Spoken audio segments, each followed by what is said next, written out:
because if every day somebody in Bangladesh, if they stand up and blame India for everything, and some of the things, if you look at the reports, are absolutely ridiculous. S Jaishankar ji का ये statement जो उन्होंने India और बांग्लादेश की complex relation को लेकर बोला था, जिसमें खुद डोनाल्ड ट्रंप भी नहीं पढ़ना चाहते हैं। Our deep state.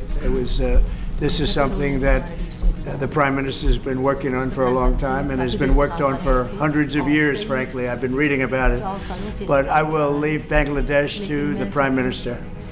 तो आखिर ऐसा क्या हुआ है जो इंडिया और बांग्लादेश के बीच इतना तनाव बढ़ा हुआ है? बॉर्डर क्लैशेस, चाइना और पाकिस्तान का स्ट्रेटेजिक खेल और इस इक्वेशन का फ्यूचर क्या हो सकता है? इंडिया और बांग्लादेश का रिलेशन एक नए मोड़ पे है। क्या ये मोड़ स्टेबिलिटी की तरफ जा रही है या फिर कॉन्फ्लिक्ट की ओर? जानेंगे इन सारे सवालों के जवाब शॉर्ट में। इंडिया के लिए बांग्लादेश सिर्फ एक पड़ोसी देश नहीं है, बल्कि एक ऐसा पार्टनर है जिसके साथ कल्चरल, इकोनॉमिक और स्ट्रेटेजिक टाइज जुड़े हुए हैं। लेकिन आजकल दोनों देशों के बीच म्यूचुअल सस्पिशन और ब्लेम कल्चर देखने को मिल रही है। जब हम देखते हैं कैसे पॉलिटिकल नैरेटिव्स डेवलप हो रहे हैं, तब हमें समझ में आता है कि इंडिया की तरफ से हमारे पॉलिसी मेकर्स सिंसियरली एफर्ट कर रहे हैं। वहीं दूसरी तरफ बांग्लादेश से कुछ ऐसे डेवलपमेंट हो रहे जो इंडिया के लिए चैलेंजिंग है। और एक इंटरेस्टिंग ट्विस्ट ये है कि बांग्लादेश अपनी टाइज चाइना और पाकिस्तान के साथ बढ़ा रहा है और चाइना भी बांग्लादेश में बड़े पैमाने में इन्वेस्टमेंट कर रहा है।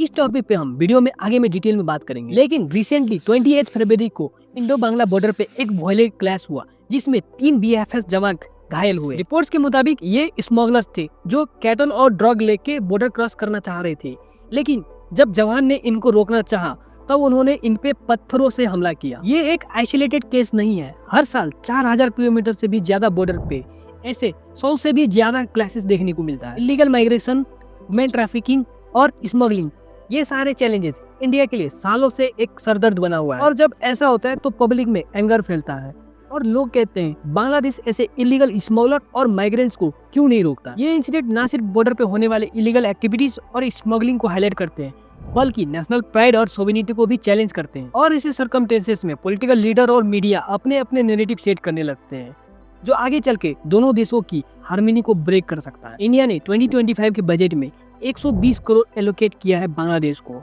जो स्पेशली बांग्लादेश के साथ रिलेशन को मजबूत करने के लिए टारगेटेड है। ये पैसे कई developmental projects, cross border cooperation और कई इंफ्रास्ट्रक्चर इंप्रूवमेंट में यूज किए जाएंगे। ये बजटरी मूव एक तरह से डिप्लोमेटिक स्ट्रेटजी का हिस्सा है। इकोनॉमिक डिप्लोमेसी आज के ग्लोबल सीनियर में बहुत इंपॉर्टेंट रोल प्ले करता है। जब पॉलिटिकल टेंशन हाई होती है तब भी अगर इकोनॉमिक कोऑपरेशन स्ट्रांग हो तो दोनों देशों के बीच म्यूचुअल बेनिफिट और गुडविल डेवलप हो सकती है। इस पैसे का इस्तेमाल क्रॉस बॉर्डर कनेक्टिविटी और रीजनल डेवलपमेंट के लिए किया जा रहा है, जिससे लॉन्ग टर्म में ट्रस्ट बिल्ड हो, दोनों देशों के लोग आपस में जुड़ सके। लेकिन इस फाइनेंशियल आउटरीच के पीछे कुछ स्ट्रेटेजिक मोटिव भी है।